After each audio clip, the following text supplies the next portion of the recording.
Navy and Tulsa are going to be clashing this week at Tulsa. Now, let's get into this for a second, but also let's put some perspective behind this. Navy is an experienced team. They have Alex Teska, they have Blake Horvat, they have Eli Heidenreich, they have so many players from last year's team that went 10-3. Tulsa is not been a winning program in a few years.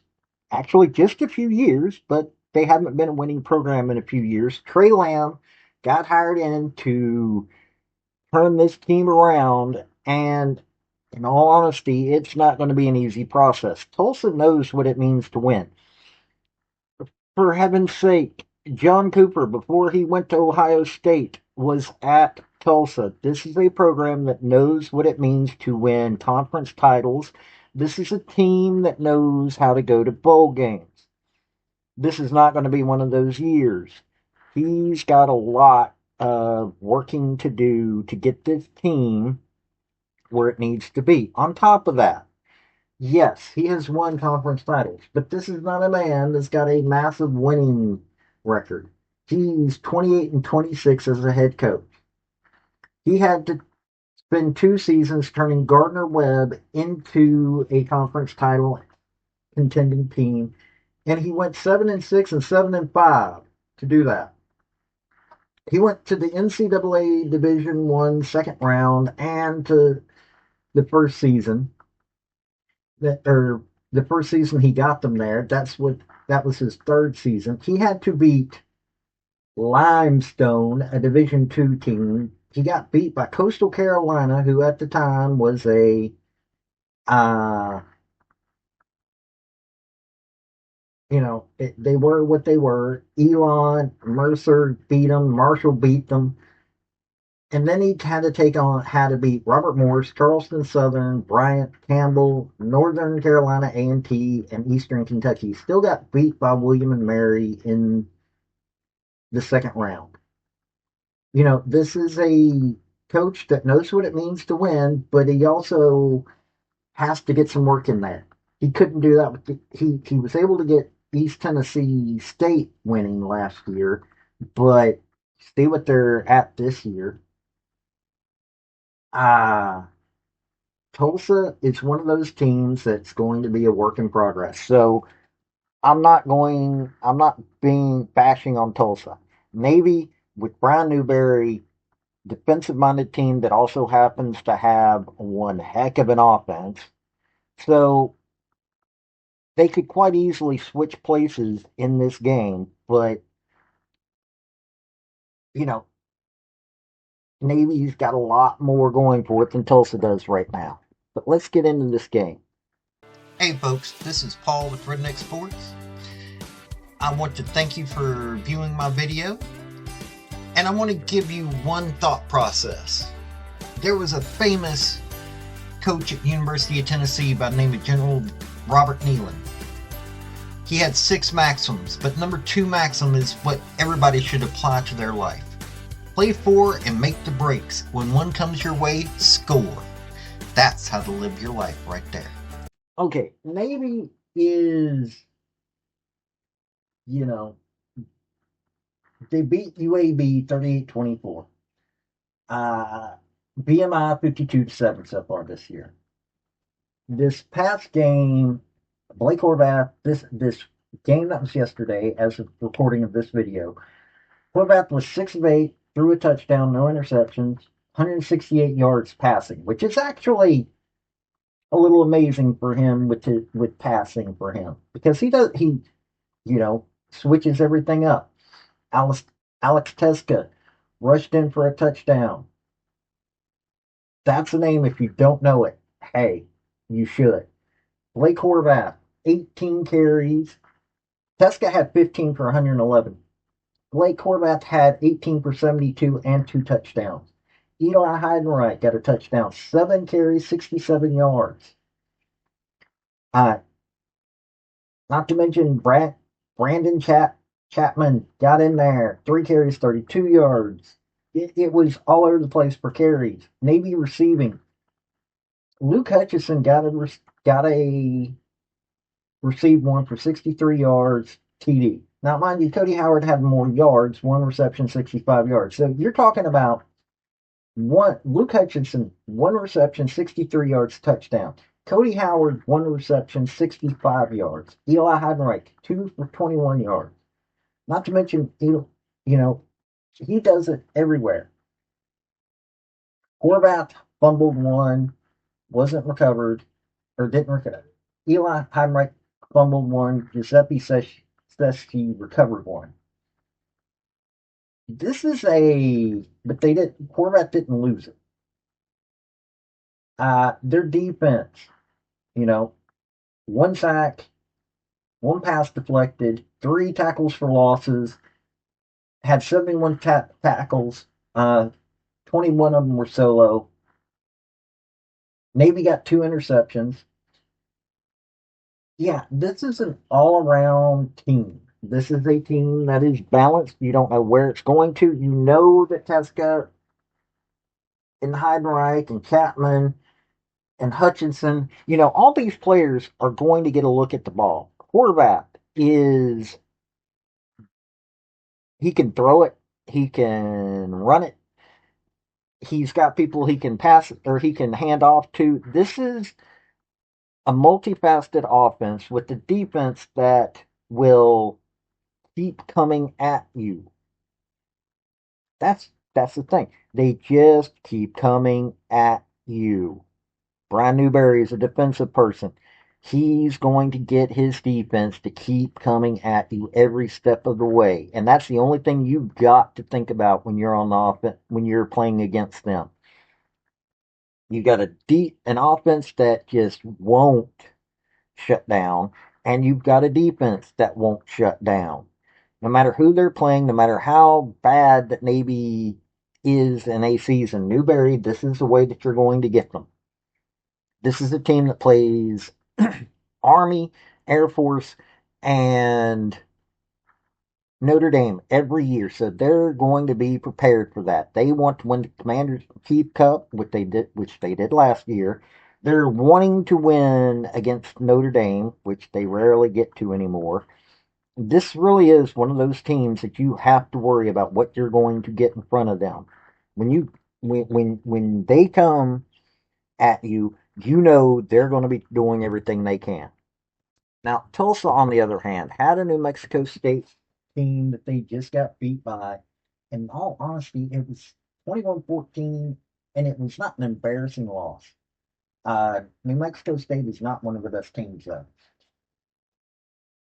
This is a team that they were showing fight. They just couldn't. They got gassed at the end of it. New Mexico State's defense just held them.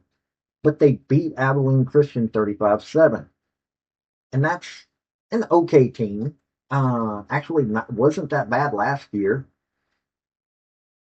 This is a Tulsa team that is trying to get to where they need to be. Now, they had two quarterbacks in this game, which kind of makes you wonder. But Baylor Hayes, 14 of 17, 135 yards, one TD, one interception. Kirk Francis, 13 for 23, 100 yards passing, one interception, no tosses in. Baylor Hayes rushed in for a touchdown. He had three rushes, 22 yards. Dominic Richardson had 20 carries, 93 yards, no touchdown. There was Brody Foley was the one that got the one reception, 18 yards, touchdown. Zion Booker was their best receiver, 9 of 57, long and 9.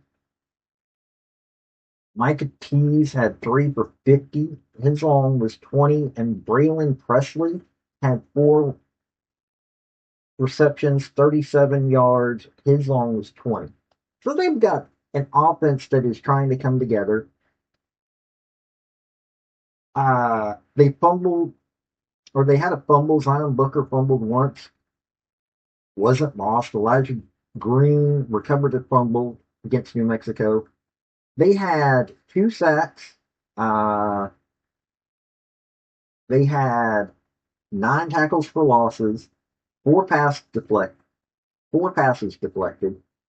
Didn't intercept though, but they got in. Or like I said, New Mexico got 2 interceptions on them. This is a team that is, you know, they're showing some fight. That's the number one thing you got to give them. They're showing some fight. They could have rolled over. They just did not want to give up on this game. Uh but they just didn't have the gas in them to do it. That's the sad part about this. They just did not have the gas in them to do it. And I think that's partially because some of this is, some of these guys are not used to playing at this level. Baylor Hayes uh, was at EPSU last year, so he was brought in by Tre Lamb. Kirk Francis, he's been at Tulsa the entire time. Not used to having a winning season, though. Baylor Hayes is probably going to be showing for he's probably what got knows exactly what Tre Lamb wants. And Tre Lamb's a offensive person. He was an offensive coordinator at Tennessee Tech, QB coach. He was a quarterback at Tennessee Tech, QB coach for Tennessee Tech and Mercer. Now, the only thing I've got to say here is Tre Lamb probably needs a little bit more seasoning. He went from at Tennessee Tech, he went from being the quarterback to being a quarterback's coach the very next year. I and I'm not saying anything bad about him. I will perfectly well admit it. I think that he's got coaching in the family. He's nephew of Bobby Lamb and cousin of former App State quarterback and current position coach Taylor Lamb. Bobby Lamb is former player. He's head football coach for Anderson University. He was also head football coach at Mercer. So this is somebody who knows coaching. He just needs to get this team turned around. I just don't, he's got to get the team in the right spots. That's the biggest headaches here. Now, look, I'm going to say it quite easily. I couldn't say it for the Tennessee game, but I'll say it for this game. Maybe he's going to win this game. Is it going to be an easy game? No, I think Tulsa's going to fight every step of the way. Uh, you know, I'm not sure what the Fighting Gophers are going, but beating them by 2 touchdowns, uh, after they had a shootout with Alabama State, you know, I think that in all honesty, we need to keep watching Tulsa. Now, am I saying that they're going to become a great team? I don't know. Tre Lamb having as little time as a head coach on this kind of level, yeah, that's going to be a problem. Am I thinking that he's going to be able to get it turned around? Yeah, I think he could probably get it to a decent point, but I don't think this is a season for them, and I'm not against them in any way, but they're facing maybe Tulane, Memphis, Army, who is probably still angry as all heck. They got to beat Oklahoma State or play Oklahoma State. They could possibly beat them at this point. I don't know what's going on at, you know, uh, there. And they face Oregon State. This is East Carolina, which is a pretty interesting team. Temple, another pretty interesting team. They don't have like the best schedule in the world for this to be an immediate turnaround. Maybe, being what they are, they've got to face Air Force, Notre Dame, South Florida, Memphis, and of course, Army. This is going to be an interesting season for both, but in all honesty, I don't see maybe letting themselves lose this game. They have too much. They don't. Navy have to face South Florida this year. They have to face Memphis this year. And they actually look like they could possibly go to the AAC championship. And also, by the way, they've still got the Army Navy game. And no matter what either team's record is, that's always a game to watch at any time of the year. So, yeah, Navy low key is still in the college football playoff hope. I don't think they'll get it because, well, nobody respects Navy, and the AP and the coaches polls, they never respect Navy. So yeah, Navy's going to have is going to be coming into this not caring about any of that. And Tulsa, hey, like I said, they've got some rebuilding to do, and I think Tre Lamb could do it possibly, but I don't think that they can face a team like Navy and deal with it that well. Nothing against Tulsa in any way, shape, or form. Nothing against Tulsa, but that's the way it is. Navy's going to win this one. This has been Paul with Redneck Sports. Y'all have a good day now. Bye. I want to thank you for watching my video. And if you like what you saw, like, subscribe, and comment. Y'all have a good day now.